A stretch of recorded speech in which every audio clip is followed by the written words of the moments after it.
दिल्ली और एनसीआर समेत यूपी और उत्तराखंड के कई जिलों में हो रही भारी बारिश के बाद आम जनजीवन पूरी तरीके से प्रभावित हुआ है।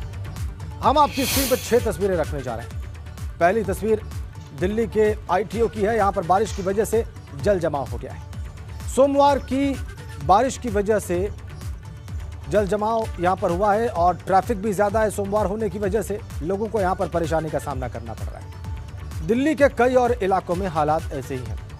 दूसरी तस्वीर गोंडा की है। यहां पर बाढ़ और आपदा प्रभावित इलाकों में संभावित खतरों से बचाव की तैयारी जोर शोर से हो रही है। घाघरा नदी का कटान रोकने के लिए बोल्डर के सहारे पानी रोकने की तैयारी और इस बार बांध की मरम्मत के लिए 20 करोड़ दिए गए थे और इसके बाद प्रशासन का दावा है कि तबाही नहीं आएगी। मथुरा की बात करते हैं। वहां पर कल शाम से लगातार हो रही बारिश के चलते शहर में जगह जगह जल भराव हो चुका है। लगातार बारिश से नगर निगम के दावों की पोल खुल चुकी है। शाहजहांपुर में भी आलम कुछ ऐसा ही है। यहां पर नाले तक उफान पर हैं और तस्वीरों से साफ है कि नगर निगम ने यहां पर कोई तैयारी ही नहीं की बारिश की। और अगर अलीगढ़ की बात करें तो यहां पर आसमानी बिजली गिरने से एक की मौत हो चुकी है और एक के घायल होने की खबर है। उत्तराखंड में भी हालात बहुत खराब हैं। यहां पर बादल फटने के बाद उफान के साथ आया मलबा घरों में घुसा और इसमें 2 मकान ध्वस्त।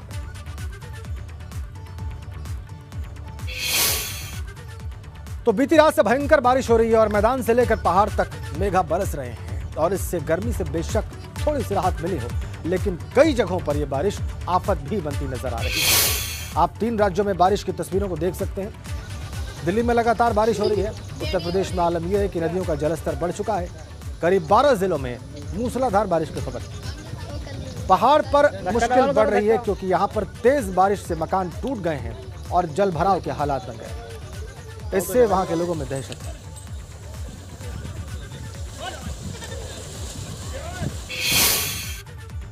इधर बिजनौर में पहाड़ों पर हो रही बारिश से नदियों का जलस्तर बढ़ गया है। वहीं लाखों रुपए के सरकारी स्टड्स गंगा में बह गए। गंगा के कटान करने से ग्रामीणों की मुश्किलें बढ़ चुकी हैं। कई घरों पर खतरा मंडरा रहा है। थाना मंडावर के कोहरपुर इलाके में हालात बहुत खराब है। वहीं थाना बड़ापुर के ग्रामीण भी गुल्हा नदी का जलस्तर बढ़ने से परेशान है और जान जोखिम में डालकर नदी पार करने को मजबूर है। करीब 12 ऐसे गांव हैं जिनका नदी का जलस्तर बढ़ने से शहर से संपर्क ही टूट गया है।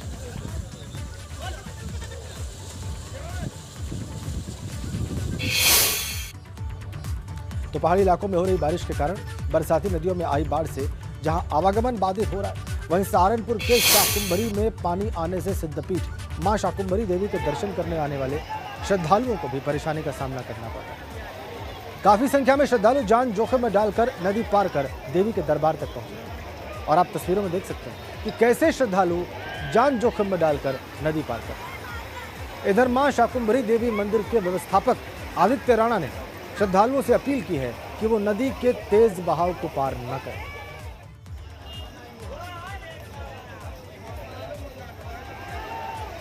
उत्तर प्रदेश के जिला सहारनपुर में मां भगवती श्री शाकंभरी देवी जी का मंदिर स्थित है। ये क्षेत्र उत्तराखंड से लगता हुआ क्षेत्र है और आपको पता है कि आजकल पहाड़ों में अधिक वर्षा हो रही है, जिसके कारण यहाँ की नदियों में पानी काफ़ी आ जाता है। तो सभी भक्तों से, सभी श्रद्धालुओं से हमारी अपील है कि घर से मौसम देख के ही चलें और यहाँ आने पर अगर नदी में पानी अगर दिखाई दे रहा हो तो उसको पार करने की कोशिश बिल्कुल ना करें। तो देखिए, अपील की जा रही है कि भाई अगर नदी में पानी दिखाई दे रहा है तो कतई भी उसे इस तरीके से पार करने की कोशिश नहीं। अब सहारनपुर की एक और तस्वीर आपको दिखाते हैं। यहाँ पर शिवालिक की पहाड़ियों में तेज मूसलाधार बारिश से घाड़ क्षेत्र की नदियां उफान पर। मुश्किल का अंदाजा आप तस्वीरों से लगा सकते हैं। दरअसल सुंदरपुर शाकुंभरी मार्ग पर कुड़ीखेड़ा गांव के पास हिंडन नदी में ज्यादा पानी आने से कार पानी के तेज बहाव में बह गई। हालांकि पुलिस ने मौके पर पहुंचकर सभी लोगों का रेस्क्यू कर उनकी जान बचा ली। आपको यह भी बताएं कि हिंडन नदी का जलस्तर बढ़ने से यहां 80 गांवों का जनसंपर्क भी टूट चुका है।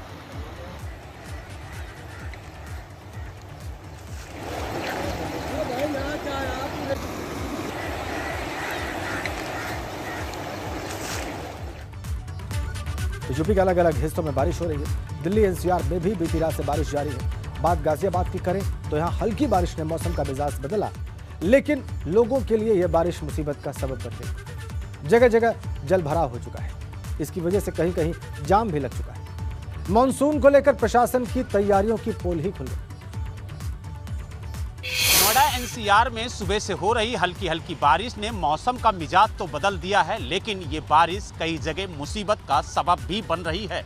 इस वक्त हम गाजियाबाद में मौजूद हैं। हम आपको तस्वीरों के माध्यम से दिखाने की कोशिश करेंगे कि सुबह से किस तरह से हल्की हल्की बारिश हो रही है और इस बारिश की वजह से कई जगह पर जल भराव की स्थिति उत्पन्न हो गई है। लोग जाम में फंसे हुए हैं। इतना ही नहीं, अगर हम पश्चिमी उत्तर प्रदेश की बात करें तो कई जिलों में बाढ़ जैसी स्थिति उत्पन्न हो गई है और इस बाढ़ जैसी स्थिति ने जिला प्रशासन के दावों की पोल भी खोल दी है। तो कुल मिला के ये कहा जा सकता है कि दिल्ली एनसीआर में मौसम के मिजाज को देखते हुए जिस तरीके से बारिश हो रही है उसको लेकर के जिला प्रशासन को अलर्ट होना पड़ेगा, क्योंकि जल भराव की स्थिति जगह जगह उत्पन्न हो रही है, जाम की स्थिति जगह जगह उत्पन्न हो रही है और कई जिले तो पश्चिमी उत्तर प्रदेश के ऐसे हैं जहां पर बाढ़ जैसी स्थिति हो गई है। जैसे सहारनपुर है, बिजनौर है, यहां पर कई इलाकों में पानी भर गया है, जहां पर लोग पानी के अंदर से निकलकर बाहर जा रहे हैं। यानी कुल मिला के ये कहा जा सकता है कि बाढ़ जैसी स्थितियां भी उत्पन्न हो गई हैं पश्चिमी उत्तर प्रदेश में। लिहाजा प्रशासन के जो दावे हैं बारिश को लेकर के तैयारी की, वो दावे कहीं ना कहीं खोखले साबित हो रहे हैं और यही वजह है कि प्रशासन के इन दावों की वजह से जो आम जनता है वो काफ़ी ज़्यादा परेशान हो रही है। लेकिन कहीं ना कहीं ये जो बारिश है इससे जो तापमान है, जो टेम्परेचर है वो काफ़ी ज़्यादा कम हुआ है।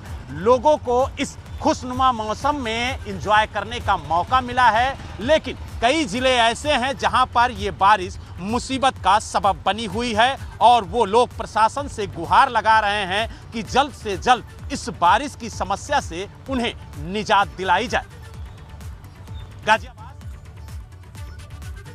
गाजियाबाद और पश्चिमी उत्तर प्रदेश की रिपोर्ट आपने देखी।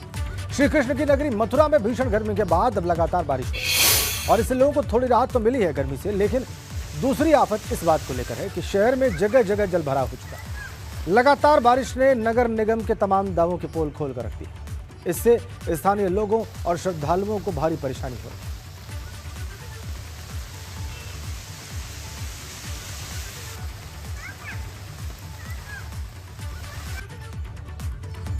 चलिए बात शाहजहांपुर की करते हैं। यहाँ पर बरसात ने नगर निगम के तमाम दावों की पोल खोल कर रख दी है।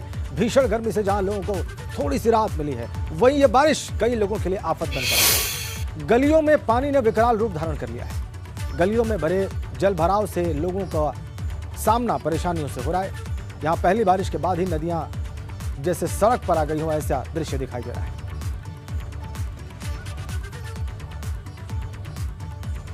शाहजहांपुर की तस्वीर आप देख लीजिए।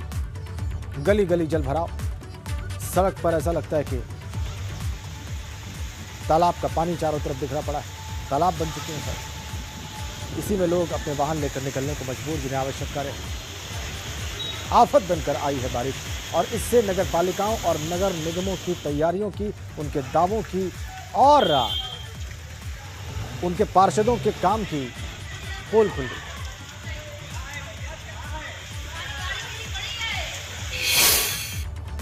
और अब खबर गोंडा से है। यहां पर बाढ़ और आपदा प्रभावित इलाकों में संभावित खतरों से बचाव की तैयारी जोर शोर से चल रही है और इसी के तहत तरफगंज तहसील क्षेत्र के भिखारीपुर सकरौरा तटबंध पर बाढ़ से निपटने के लिए बाढ़ खंड और सिंचाई विभाग की ओर से लगातार काम चल रहा है। घाघरा का कटान रोकने के लिए बोल्डर लगाए जा रहे हैं। इस बार बांध की मरम्मत और उसके रखरखाव के लिए 20 करोड़ रुपए का बजट तय किया गया है।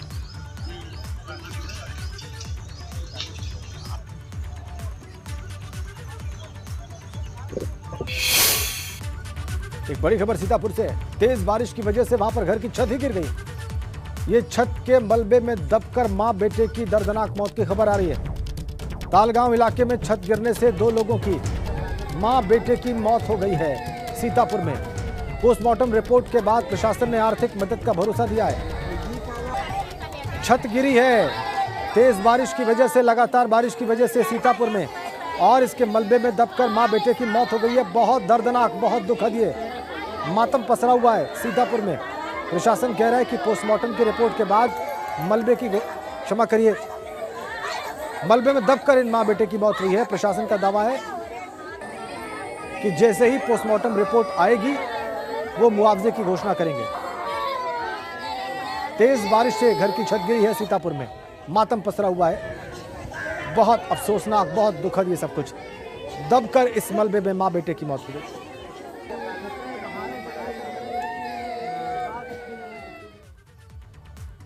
और बारिश से उत्तराखंड की राजधानी देहरादून में हालात अच्छे नहीं हैं। पिछले 2 दिनों से हो रही बारिश से जनजीवन अस्त व्यस्त हो गया है।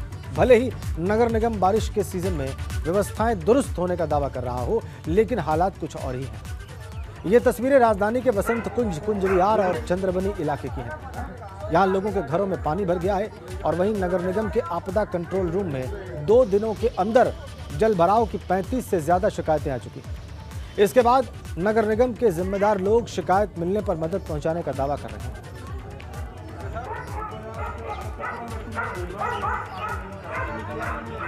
पहुंच गई है, जल भराव की समस्या निस्तारण कर दिया है इन लोगों ने। और एक तो ये वसंत विहार में चल रहा है, ITBP के पास से वहाँ पर है। और ये क्या नाम है, और एक सेंट थॉमस स्कूल के पास से वहाँ भी पानी भर गया था। माता मंदिर रोड के पास भी पानी भर गया था। पुलिस चौकी ISBT के पास भी पानी भर गया था। हमारे लोग हैं 5, हमारे पे अभी सुबह के 5 है और 2 बजे के 10 बजे तक, रात को 5 है और रात को 10 से 6 8 लड़के हैं। ये पूरी टीम पूरी निरीक्षण कर रही है। यूपी बोर्ड के 10वीं और 12वीं के परिणामों से रिजल्ट से जुड़ी बड़ी खबर इस वक्त हम आपको बताने जा रहे हैं। 25 जुलाई तक जारी हो सकते हैं 10वीं और 12वीं के नतीजे। अंतिम चरण में है यूपी माध्यमिक शिक्षा परिषद की तैयारी। बिना परीक्षा के जारी किए जा रहे हैं नतीजे। अंतिम चरण में है तैयारी इसकी। सरकार की तरफ से जारी गाइडलाइन के अनुसार ये नतीजे तैयार किए जा रहे हैं।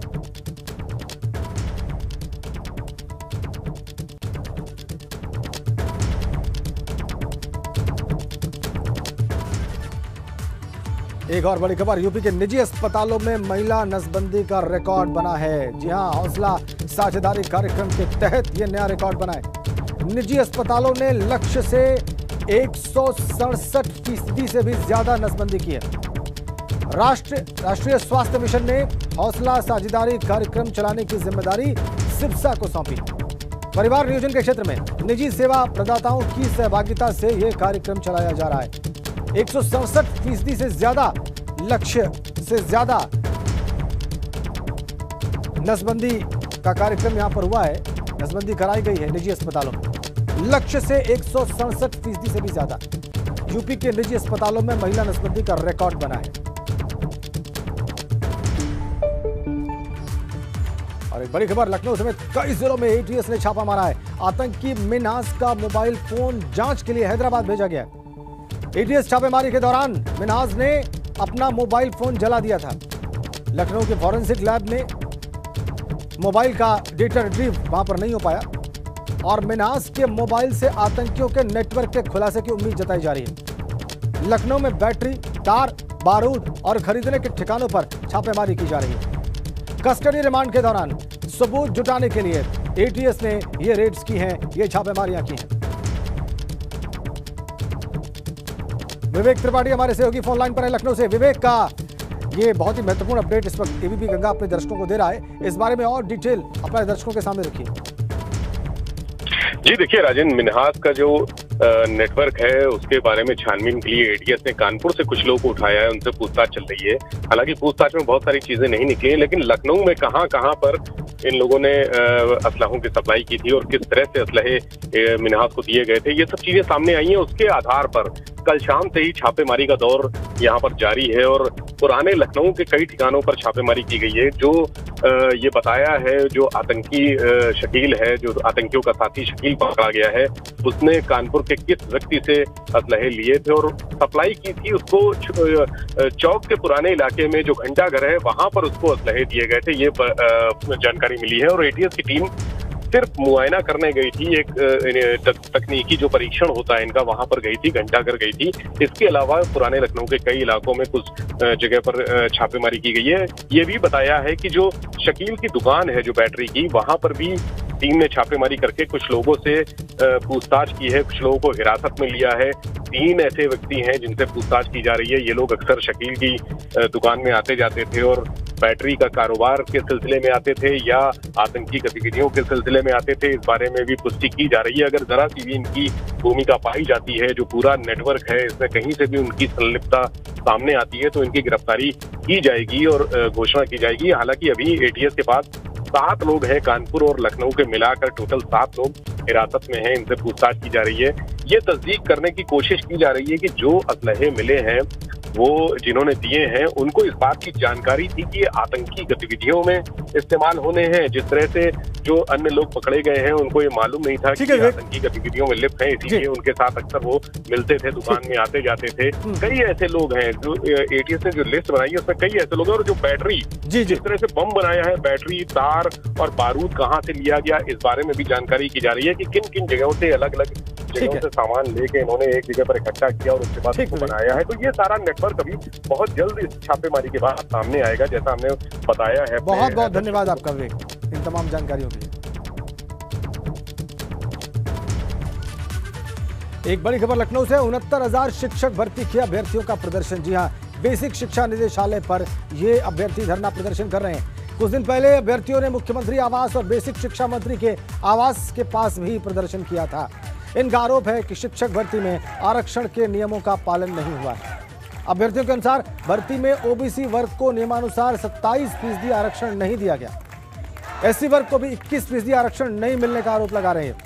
इनके अनुसार राष्ट्रीय पिछड़ा वर्ग आयोग ने 29 अप्रैल को ही सरकार को अंतरिम रिपोर्ट भेज दी थी और इनके अनुसार आयोग ने माना कि भर्ती में 5,844 सीटों पर गड़बड़ हुई है।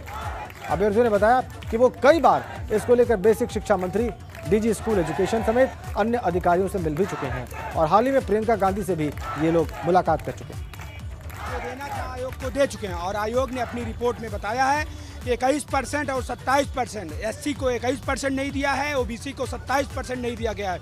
हम लोग अब तभी हटेंगे जब माननीय शिक्षा मंत्री जी, माननीय डीजी महोदय जी, माननीय मुख्यमंत्री जी ये कहेंगे कि आप लोग वैध हैं और आप लोगों को नौकरी हम देने के लिए प्रतिबद्ध हैं, तभी हम लोग। हमारी सरकार से ये मांगे जो हमारा ओबीसी का और एससी का आरक्षण छीना गया है वो हमें वापस कर दीजिए। ओबीसी का 27% और एससी का 21% जो आरक्षण लागू हुआ वो इसमें लागू नहीं किया गया और सरकार कह रही है हमने पारदर्शिता दर्शाई। अगर पारदर्शिता दर्शाई है तो हमें मूल चयन सूची दिखा दें, हम लोग चले जाएंगे यहाँ से। शिक्षा मंत्री जी से एक बात पूछनी है, पूरा 69,000 भर्ती की जो पूरी हुई है उसमें ओबीसी, एससी, जनरल कितना हुआ सारा डाटा दीजिए, वर्ग वाइज दीजिए, जितना भी बच्चे सिलेक्ट हुए हैं, गुणांक सहित रोल नंबर, रजिस्ट्रेशन नंबर पूरा दीजिए। जब आपने कुछ छुपाया नहीं है, आपने ओबीसी के साथ कुछ गलत नहीं किया तो आप दिखाइए ना, पूरा डाटा सब सबके सामने सबमिट रखिए ना कि बच्चों को कितना सिलेक्शन हुआ है कि नहीं हुआ है।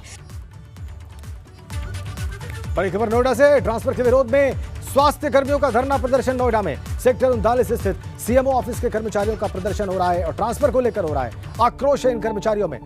हड़ताल की वजह से सीएमओ कार्यालय में कामकाज भी ठप हो गया है। बड़ी खबर, सेक्टर 39 स्थित नोएडा के सीएमओ ऑफिस के सामने कर्मचारियों का प्रदर्शन ट्रांसफर को लेकर। इन कर्मचारियों में जबरदस्त आक्रोश। नोएडा के सेक्टर 39 में सीएमओ ऑफिस के सामने ये कर्मचारी ट्रांसफर को लेकर प्रदर्शन कर रहे हैं। तस्वीरें देख लीजिए आप। ट्रांसफर के विरोध में इन स्वास्थ्य कर्मचारियों का यह प्रदर्शन।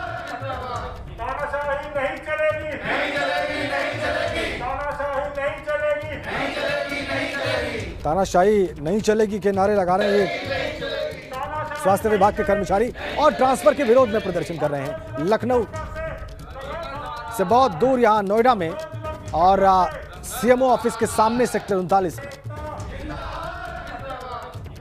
ट्रांसफर का विरोध कर रहे हैं कर्मचारी सीएमओ ऑफिस के सामने नोएडा के सेक्टर 39 में।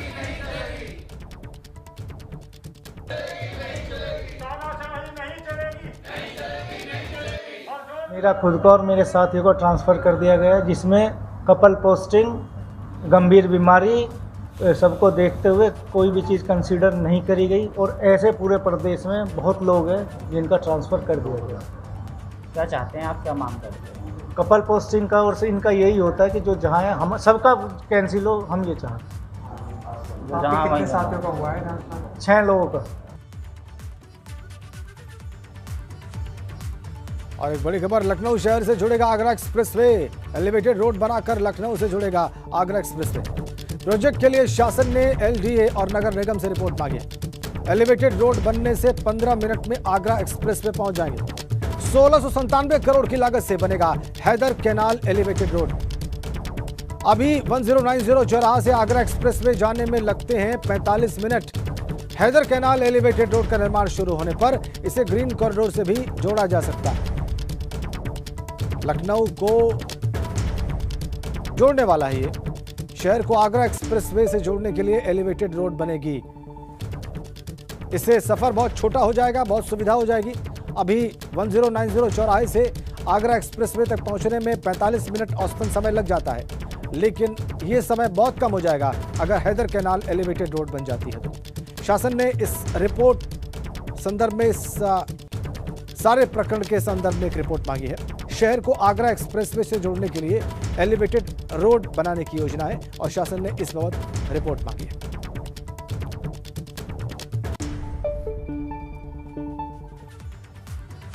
और अगली खबर भदोही से। विश्वविख्यात कालीन नगरी भदोही में जनपद का पहला ऑक्सीजन प्लांट बनकर तैयार हो गया है। सूर्यावा सामुदायिक स्वास्थ्य केंद्र में स्थापित 60 लाख के ऑक्सीजन प्लांट का लोकार्पण भाजपा सांसद रमेश बिन, मंडल आयुक्त योगेश्वर राम मिश्रा ने फीता काटकर किया। इस ऑक्सीजन प्लांट को लगाने के लिए सूर्या कॉर्पोरेट, ओबीटी कंपनी और काका कॉर्पोरेट सहित कई कालीन उद्यमियों ने लगभग 80 लाख रुपए से ज्यादा की धनराशि को सीएसआर में दान किया था। विशेष रूप से यहाँ के उद्योग जगत से जुड़े हुए लोग, जिन्होंने आगे बढ़ करके इस प्लांट के लिए धन की पूरी व्यवस्था कराई और यहाँ के माननीय विधायक जी ने बाकी जो उसमें कमियां आ रही थीं उनकी व्यवस्था कराई और जिला प्रशासन ने इसको पूरा कोऑर्डिनेट किया।